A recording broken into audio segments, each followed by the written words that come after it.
I am Kapono Siari, Executive Director of What School Could Be, and I want to welcome you here to our Big Think today. Big Think entitled Crafting and Capturing Authentic Learning Journeys. I'm joined by my co-host, Mel Ching. Mel, how are you? Hi, great. I'm super excited to be here. I feel like we've been anticipating this for a while. Yeah, I kind of feel the same way. There's been a lot of buzz in the What School Could Be community, several posts about it, some questions asked, and some articles shared. So on that, why don't I just jump in and introduce our amazing guests. I'll start by telling you both this. Thank you. I'm really grateful for you both being here. The time it takes to do these things, I hope is worthwhile. And I know for the What School Could Be community, we're genuinely grateful for your time, your spirit, your expertise, and your presence here today. Our first guest is Aaron Schorn. Aaron is head of growth and learning at Unrulr, where he works to make learning visible and joyful. He's also a teacher, program director, and co-designer of student agency-driven learning communities around the globe. His work is focused on apprenticeship, craftsmanship, storytelling, and providing youth with the space, time, resource, and methodologies to turn their ideas into interactive realities. We're also joined by Richard Boerner. Richard has been the superintendent of Graded, the American school in São Paulo, Brazil, since 2015, overseeing the oldest and largest American school in Brazil. With over 30 years of experience in international and U.S. education settings, Richard has held various administrative roles, including director at Korean International School and superintendent at the American International School of Dhaka. Under his leadership, Graded has become known for its innovative approaches to learning, including the implementation of deeper learning initiatives and the establishment of the Graded Learning Lab. I will add that we crossed paths a couple AAIEs ago where Ted Dinnersmith from What School Could Be was there and got to share some joint stories. And Aaron, you and I have crossed paths several times here in Hawaii and in other circles. So again, thanks for being here. Appreciate it. Honored to be here. Thank you so much. Love to be here. Great. Mel? Okay, I wanted to just kick us off today with an opportunity to both set the context for today's conversation and also dig a little bit into the work that both Richard and Aaron do. So you folks are both obviously huge advocates for learning environments that prioritize deeper learning and students being at the center. Those are the kind of environments I think that move beyond the traditional success metrics that we typically see. And so I'm kind of wondering if you can share how you've seen these principles come to life in your respective roles, and also maybe how they've shaped the cultures in the different spaces that you work in. Sure. I'll take a stab at it, Aaron, and then please compliment or correct the record on anything that you might add to it. For us at Graded, I think, Mel, that's a real central key question for us is how do we ensure that the way in which students learn is prioritized, it's understood, it's assessed, just like content and knowledge is assessed. We want to know the ways in which students can understand in complex ways their learning journey, how they think about their thinking, the metacognitive approaches that they're involved in. Because as they build sophistication in doing so, they can unlock tools and methodologies and approaches to be more effective. And we're beginning to see some real movement happening. And we're recording and releasing a series of videos that share stories of students diving into what we call our 6 learning principles. So seeing evidence of the use of prior knowledge and experience or mastery as a process in building out their levels of understanding of what they're learning.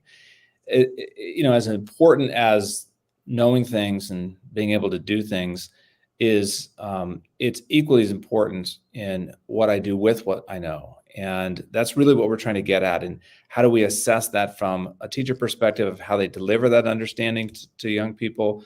And then how do students have the agency to show and demonstrate those very aspects in their own learning? I love that. And you're a case in point. You're a school that is shifting learning from passive to active. I'm going to throw too many buzzwords, but I really mean that. And documentation and assessment that are student-led is the foundation of shifting from passive. I think a lot about Angela Stockman's new book. It's called The Writing Teacher's Guide to Pedagogical Documentation. And it is not just for writing teachers, it's for all of us. And it's all about documentation as a critical skill. Documentation, metacognition, and the ability to have learners capture their process, capture how they think and how they learn, and have that be evidence that's just as important as other metrics that get kids into universities or get them into jobs is really, really important. I'm obsessed with process, and I'm obsessed with process because I was overly obsessed with product. And at Hawaii Preparatory Academy, I had this dream gig where I was the K-12 capstone coordinator, managing year-long capstone courses in 5th, 8th, and 12th grade. Shout out to HPA. And all I cared about was product. I wanted these big public exhibitions. I hated Shark Tanks, but I still wanted some form of a demo day, right? And what did I do? I forgot process. I didn't build it into my rubrics. I didn't build it in. And so if a student's product was not successful over the course of their project-based learning or deeper learning experience, then it wasn't successful at all, in how we graded and assessed. And then I realized how potent and powerful the process was. And all of that led me to Unrulr, a tool, app, web browser that's all about documentation, where communities take their competencies and learners are able to tag and kind of make documentation cultural and not just for grades, right? But like to build it into the very culture of those communities. And so, like, Rich, kudos to you for being that example of what so many of us can kind of shift in. Authenticity for me in terms of assessment is shifting assessment to actionable feedback.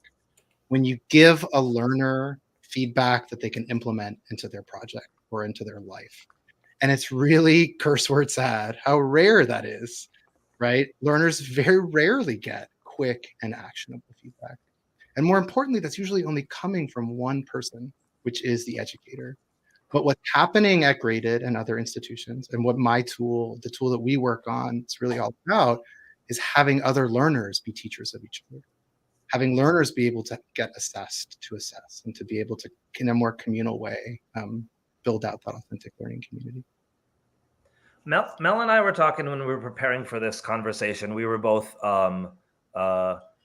uncharacteristically excited. Maybe, no, that's not true, because we're always excited. We were extremely excited, more than normal. And I think one of the things we're talking about is, have we moved as an education community where this conversation should be mostly or even only about the how? How do we do these things? Or are we in a space? I was going to say still in a space. That sounds pejorative, but you know what I mean. Are we in a space where it is important to talk about the why? Why does this need to happen? Why are we making these shifts? And I think, maybe again, Rich, if I could throw it to you, being ahead of a school, a very successful school, a school that, would be successful whether or not you were leading or the school was moving in a deeper learning direction, pushing in towards more active learning, impactful learning. You would have had a huge waiting list either way. Your students would be captains of industry, ambassadors and leaders either way. I think it is still actually important for us to explore, at least for a little bit, why is this work so important? Yeah. At the root of that really provocative question is, what's the purpose of schooling? Why does it exist? It exists to create fully formed and contributing citizens to society. Absolutely. It's not just for an occupation, and that's a great asset that you get, but the product is really about, how do I evolve my thought processes as a human being? How do I understand complex situations and make sense of things and take ideas and transfer them from a place of knowledge to a place of new knowledge? It's interesting. In about 2 days, I'm traveling to Melbourne, Australia, to join a cohort of school leaders from around the world and universities, admissions directors, provosts, to talk about this very topic. How can we demonstrate learning in a way that's more meaningful and relevant so that universities can actually get at the sophistication of a learner rather than the points that get scored in the process of learning? And not that scores don't matter, and not that things like, what I know isn't important, but the world of work, World Economic Forum's top 10 expectations of what future workers should look like, what industry is telling us, is begging for people to be able to think and solve and create. And in order to do that thoughtfully, you have to build muscle memory in that process. And we can't do that if we simply teach the things kids need to know so that they can score well, because they won't be able to think in any deep and meaningful ways. So to me, it's imperative. It's a moral imperative that we provide these opportunities for young people, especially as we advance in the world we have, where there's going to be a lot of thinking that can be done for us that's a lot more rote and a lot more simplistic, that's going to speed up and create efficiencies for us. But the real deep thinking, the real thoughtful approaches to thinking, that's us. And we've got to build that skill in young people. I think like Ted Dintersmith's work has been the so what? So what? What happens after? So what? You got into Stanford. What are you going to do with it?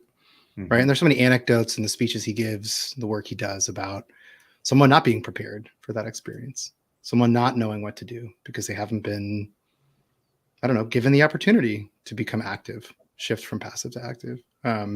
So we have to prepare. And, you know, like, forgive me, like AI is the biggest buzzword in education right now, but for good reason.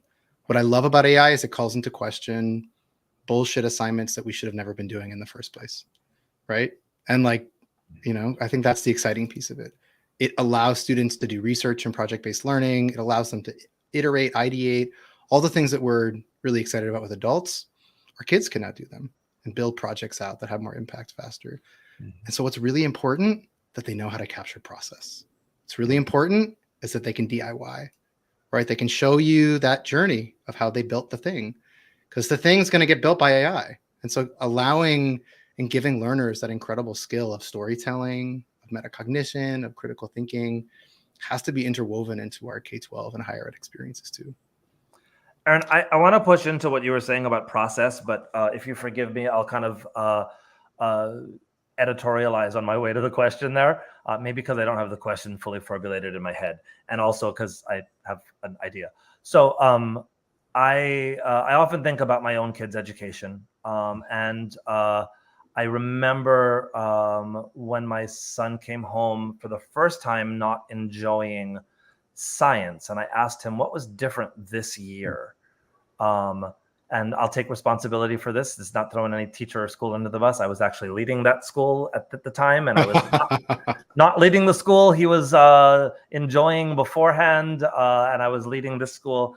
There was wonderful things about this school. This is just a very small example of one little thing. And he said, "What's up with science right now?" He said, I probably 9 at the time. He said, "Dad, we used to do science. Now I just learn about it."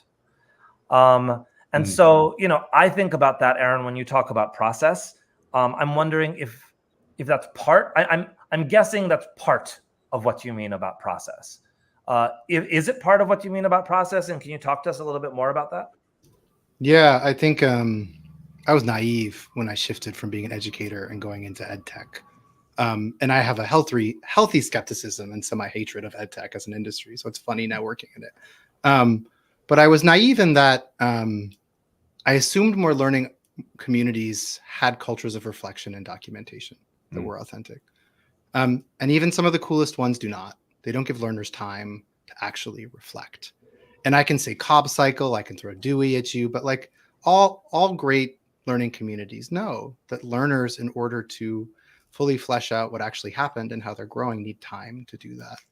And so process for me is pause, right? Like, forgive the TED Talky language, but like we have to create moments of pause in the sprints we run, and we pat ourselves on the back and we're like, oh, we're doing lean startup and design thinking or whatever like the next buzzword is that comes from the D school, right? And like, but then we don't give enough time for pause and reflection. And so like, I think allowing learners to understand that their process is incredibly important to capture becomes like almost like you're decolonizing how they think about their learning and education. And I run this youth entrepreneurship summer program, 10 days over the summer in Hawaii. It's called Nalukai. Take high schoolers from across public, private, and charter. We put them in teams of 4.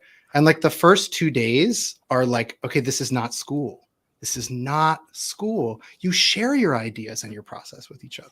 Mm-hmm. You work collaboratively. You put out imperfect work, right? And I think like building, I don't know if I actually answered your question, Component, but like process is time. Process is showing a student that they're worthy and they belong and that other learners can learn from them. If I could add.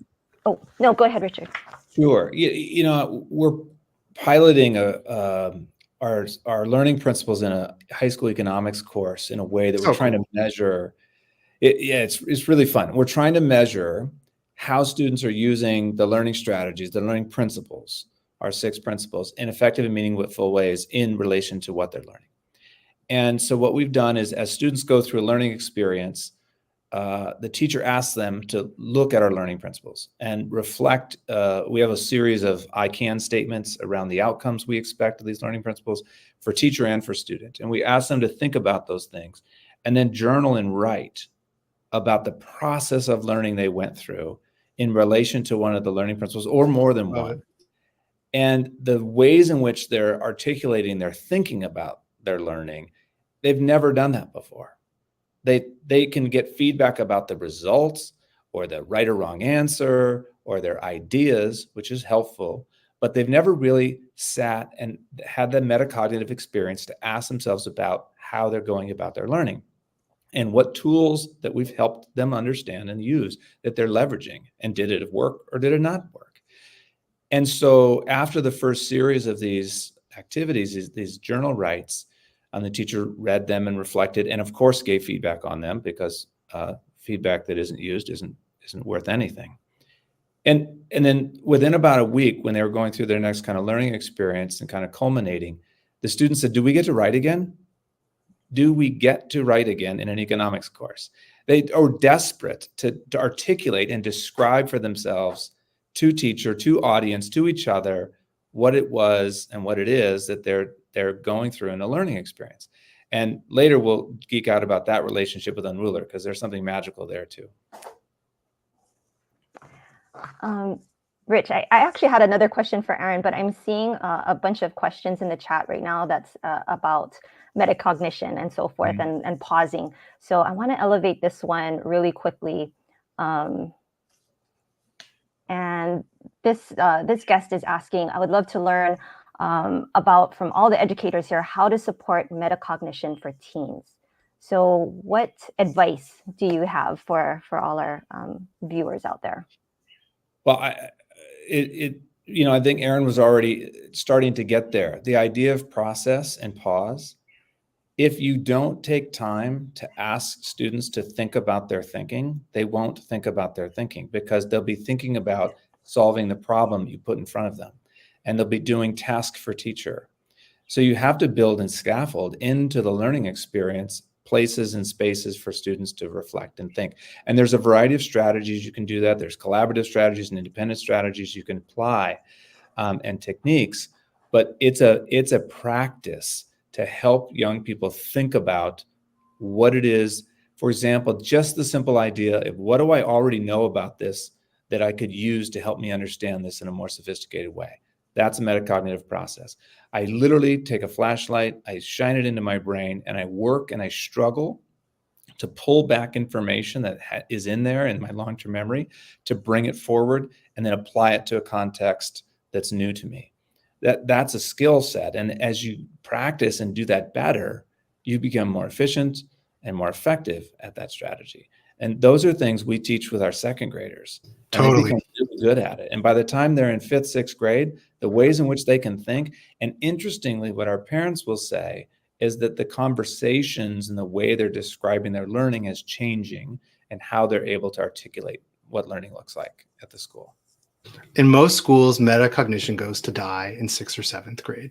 And what's the reason? The college application process. Sure.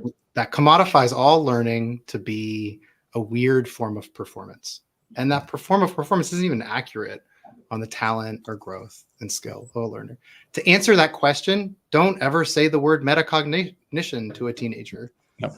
Explain and make it organic, and what Rich just said, have them talk about their learning. Gary Height, if y'all don't know who Gareth Height is, he's in Perkiomen in Pennsylvania. He's a master educator, incredible human being.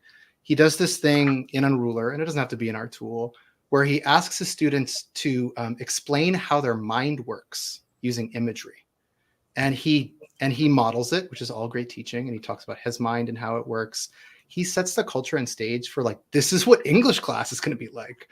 We're going to actually have our identities, our backgrounds, how we think kind of represented. And so I think like making metacognition a part of your culture, and then also recognizing that it might not exist at your school. So you have to do some work in the beginning, some kind of almost like summer camp work to like make it real. I think that's really powerful. And that's true for adults. Let's not think totally. we Great know how to point. do this really well. I mean, my learning journey on this process was epic. And faculty who were well-versed and talented and super, super successful 25, 30-year veteran teachers are reframing the way in which they're approaching learning. That's a big lift. And it takes time, and it takes commitment and patience, and support, and all of those things. Super, super important. And we're an IB school, so we're battling constantly with this issue at the finish line, right? Because all of a sudden, where does deeper learning go to die? In high stakes assessments experiences, right? And so yet those things are real. And we've got lots of kids that want to go into wonderful universities around the world, and we have to pay service to that too. So how can we marry both of those? How do you keep that alive so that the learning that they're engaging in, they can use it in meaningful ways later?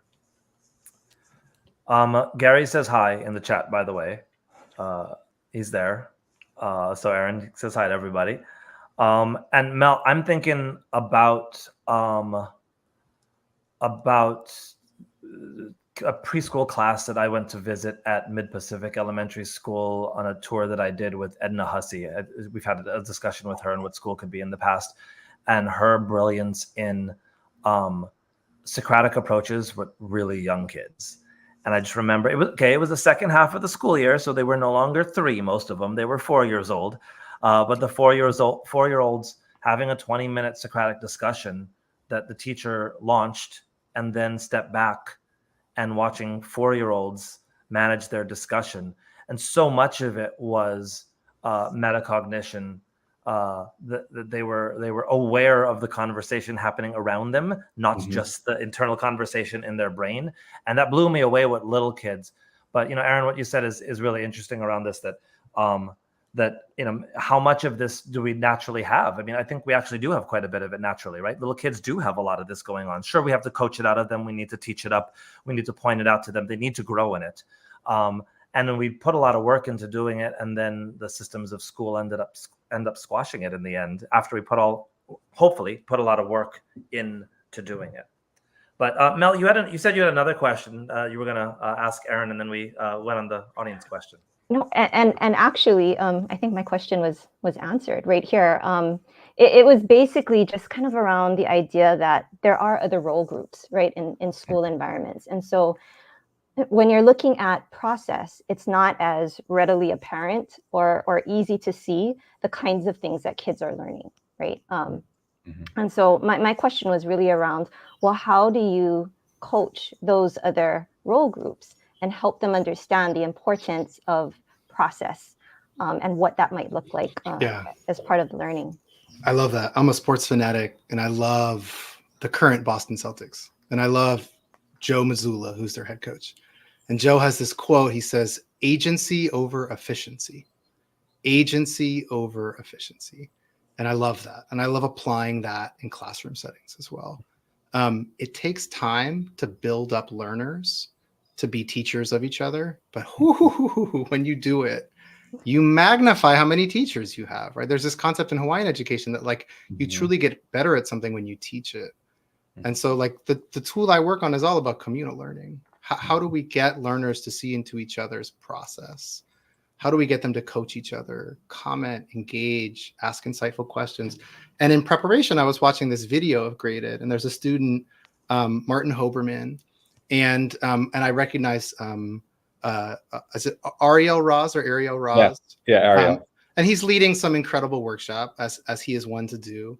And I see all these students there, right? Which is sometimes common, but mostly not, right? And And Martin talks about how this experience, and I don't know if you guys were building a new strategic plan or like thinking about different spaces within your school, but Martin said it was really powerful for me to give my feedback and to see other people. It was way more powerful for me to hear my classmates' feedback, right? And I think like that is at the core of authentic assessment, is creating an environment like really great coaches or really great performing arts teachers create, where we are a part of a collective and we're in each other's work in a great way, and we feel vulnerable enough to share it out with each other.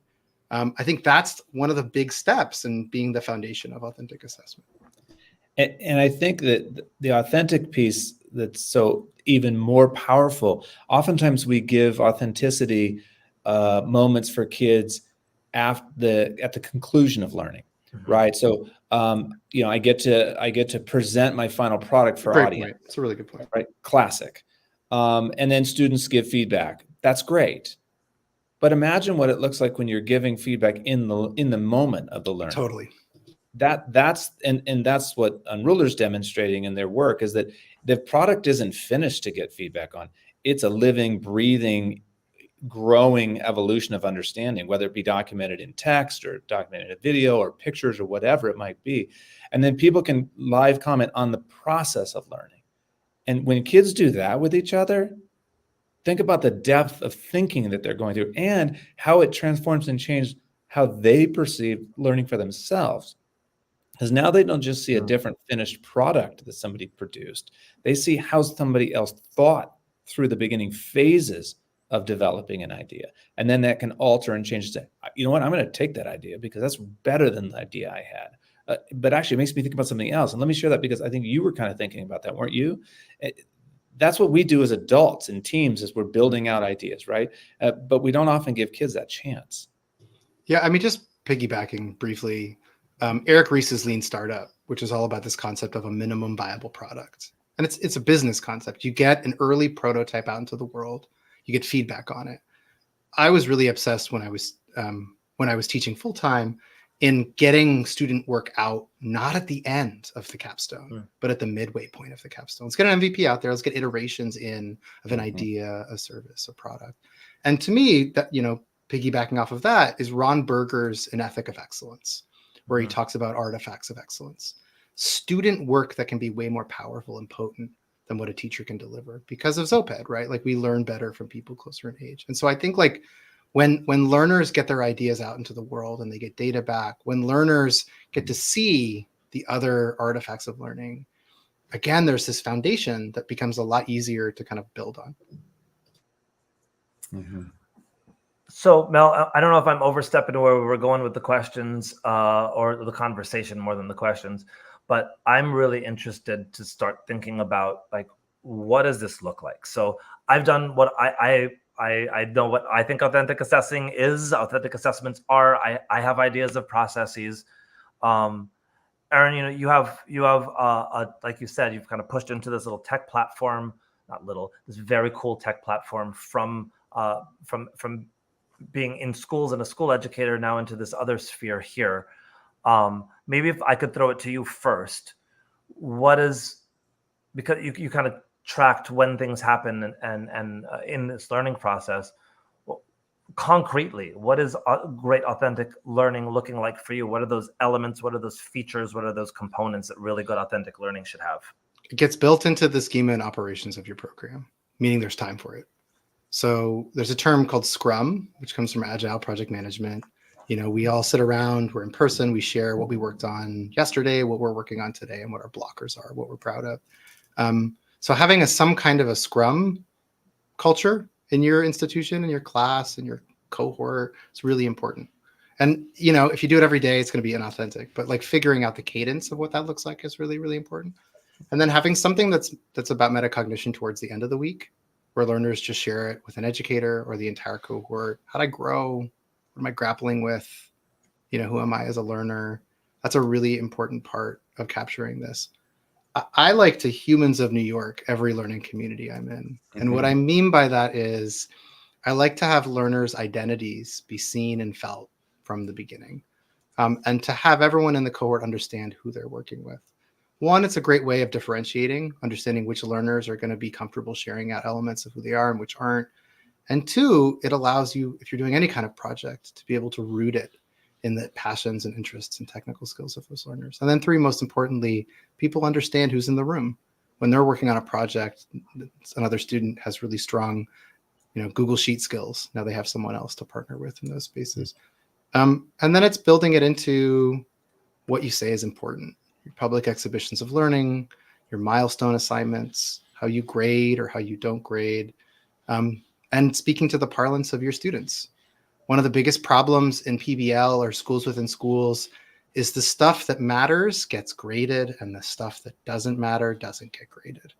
And we don't want our work to be graded, but when it's not, and other elements of the school are, your students aren't going to take it seriously. And so there's this really hard balance of figuring out how to live in both worlds. Rich, could you build off that? Because it's fighting at that intrinsic side of motivation for kids, right? What's in it for them in the learning experience?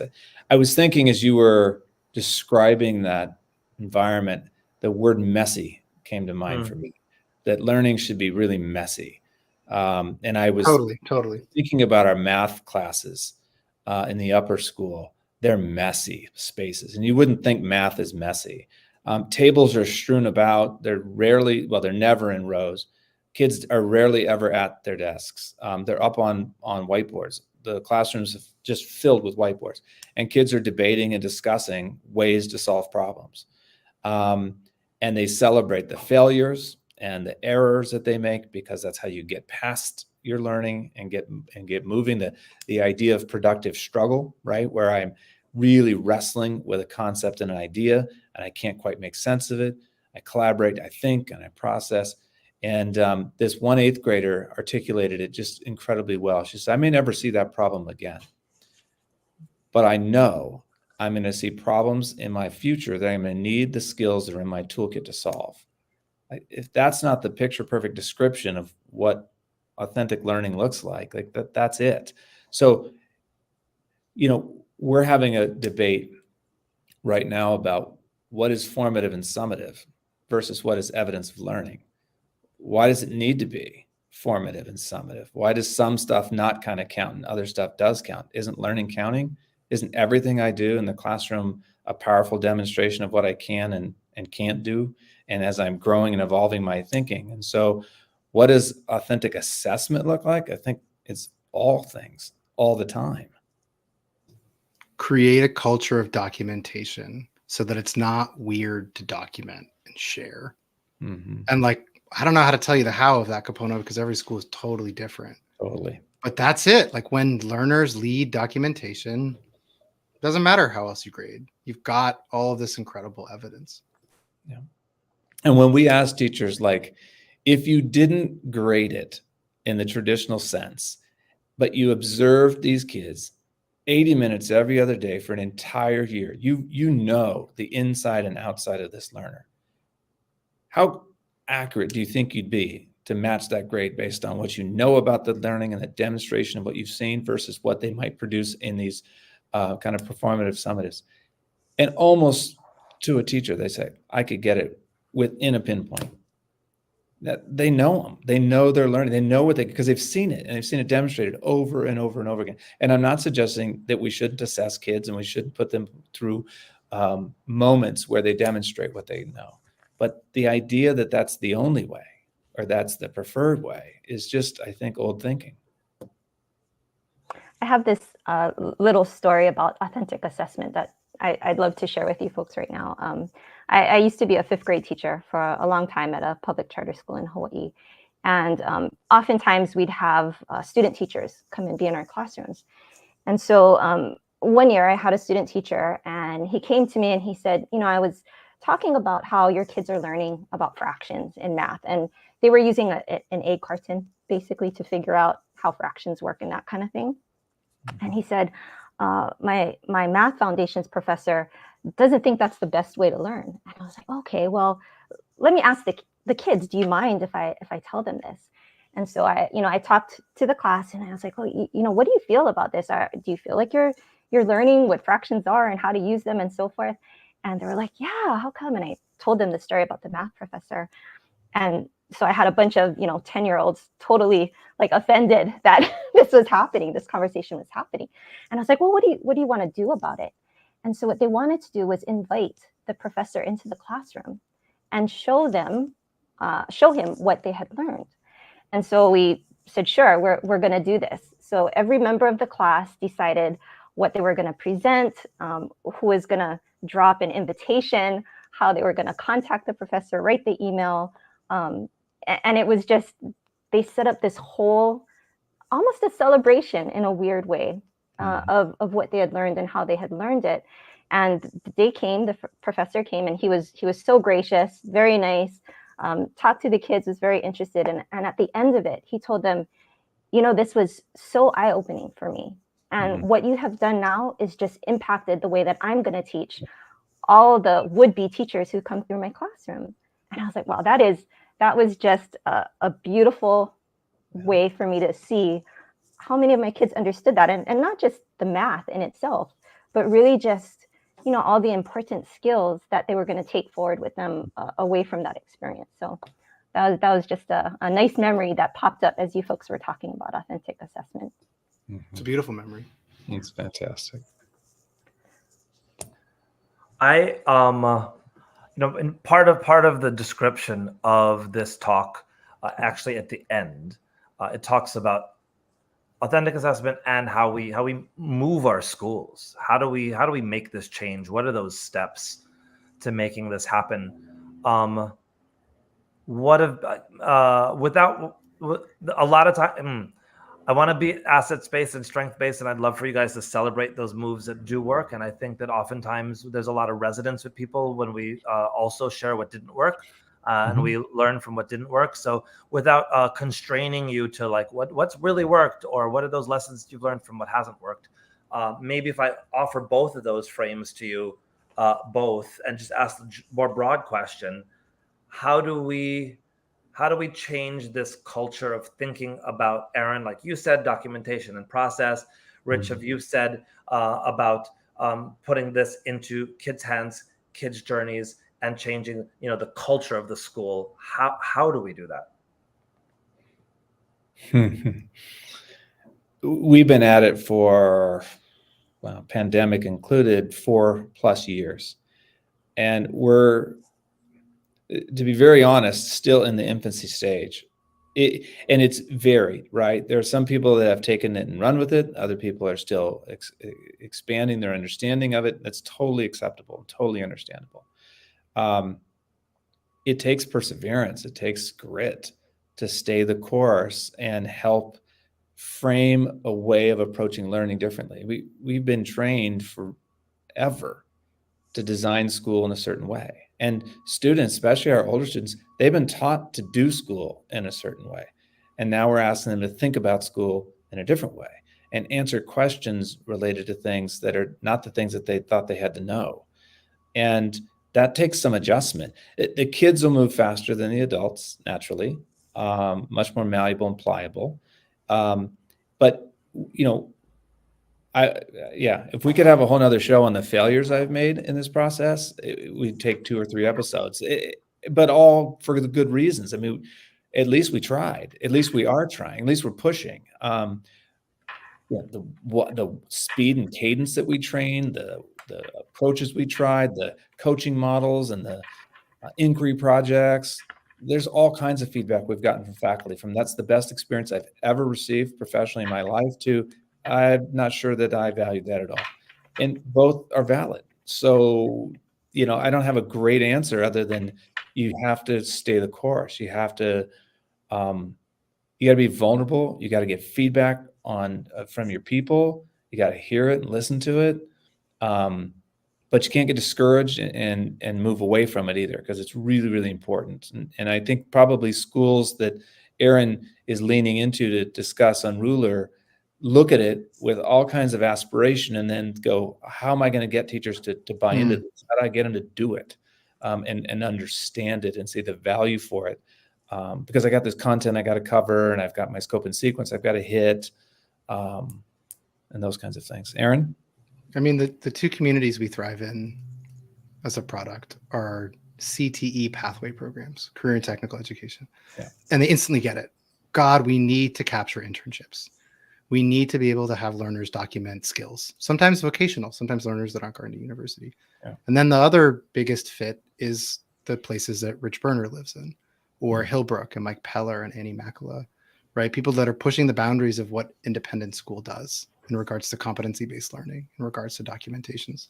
And what's the thing that interconnects both of those? Portfolios. Schools want and need some form of a portfolio. Portfolios are not new. They've been around for quite a while.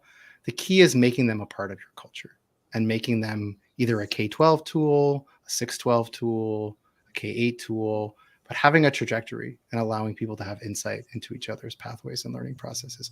And what does a portfolio and a culture of documentation do? It allows an institution to lean into its unique value propositions. And every school has them. HPA, nestled in the Kohala Mountains in Waimea, right? Like I'm literally just reading from a script, right? Has incredible photography, videography, access to 11 of the world's 13 ecosystems, and has really strong teachers in certain spaces, right? Graded. I'm sure not everything about Graded is like the best thing in the world, but I'm sure elements of Graded are incredible. And so you lean into that and you build your minimum viable product, your first prototype of what deeper learning looks like or what process documentation looks like. And you document the hell out of it. And you have students be a part of that. Because then your Marcom department, your admissions department, your advancement department now has evidence of what makes your school unique and powerful. And when people actually understand what's happening in, again, I don't know what the buzzword is, deeper learning, XEd, PBL, like when people actually see the rigor, the grit, all the things that really make up it, then they want to expand it. And my work at HPA was like trying to convince department heads who were brilliant, but taught in a very traditional way, that the capstone program that seniors were going into was going to celebrate the technical skills that they built in those students. And I took my rubrics and I had them intermesh into the scope and sequence of an English department, of a math department. And once that occurred, now there was skills and growth going into these kind of more deeper learning experiences. Hopefully that made some sense. Mel, can I respond to a question in the chat? Is that okay? Yeah, of course. Please do. Okay. So Garrett's asking about failures with parents and how that goes over and translatable from, say, a private school to a public school. Give an example. It may not fall in the failure category in the perfect sense, but here's how it happened.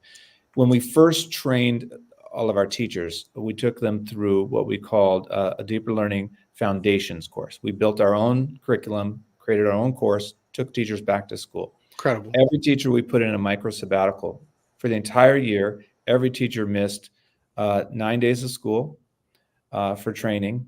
They were in cycles of inquiry that lasted 3 weeks at a time. The coaches going into the rooms, peer monitoring and peer observation of them trying these strategies and approaches. Brilliant model. There's no other way to do it. We can't take off time to do it. People are traveling all over the earth. And we caused all kinds of distortion and frustration in our community with how many substitutes we had at campus. We would have 15 to 20 subs a day, every day for the whole year moving about the school. That's disruptive. And so there was a challenge that, there was an open debate. Is it worth all that training for all the learning loss that perception would be coming, that the substitute couldn't quite deliver at the same level as the classroom teacher?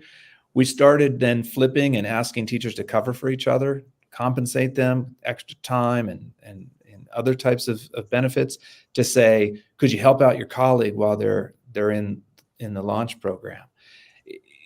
Those kinds of things, like we hadn't thought about that. We just launched the micro sabbatical thing. We were so excited about it. We thought it was so novel.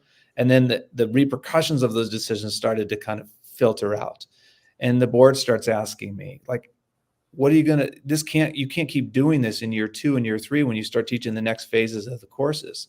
So then we had to rebrand the whole thing and redesign it around our early release days and we have a Wednesday, we have early release day, and then professional learning days. We had to build additional into the calendar and all kinds of structural changes. So you got to be willing to pivot. You got to be willing to listen to your community and understand how to navigate that. But none of that changed our relentless approach to making sure that this work was going to be implemented. It was messy. I really appreciate the sharing of the journey, and micro sabbaticals sound like an amazing novel. And they were, right? And Yeah, love to try them. Need to hear your vulnerability on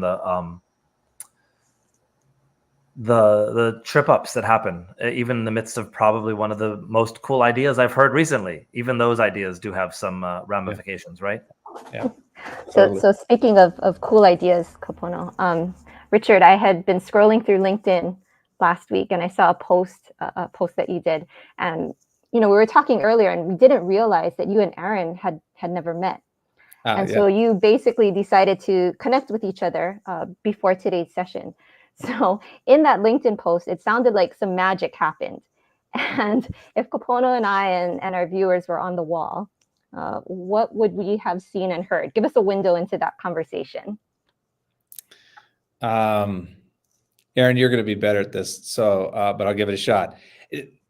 So we just started to introduce each other, and it just fell into like the first 2 minutes, each of us like kind of poured out our convictions about what we think is most important about learning, and it was just like, I think there was just this incredible sense of alignment and understanding about what really matters most.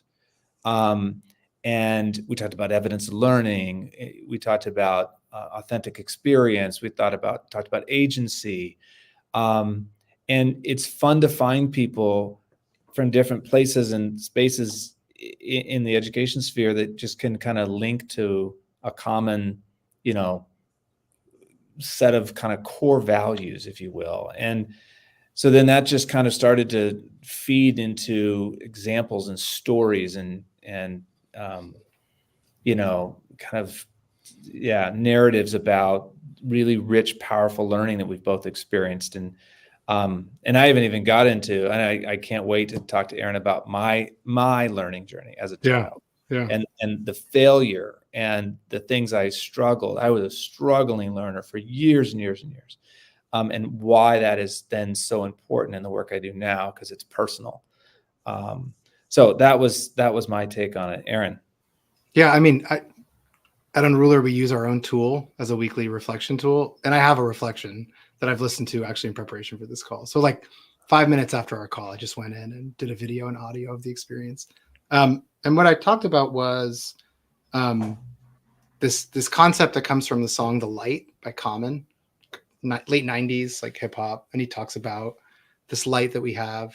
And much of education dims that light, and then we find it. And, and I immediately sensed this light, not to get too touchy-feely, enrich, that is similar to mine, which is all about challenging the status quo of what perceived assessment looks like in documentation, and also what joy and human connection look like in learning.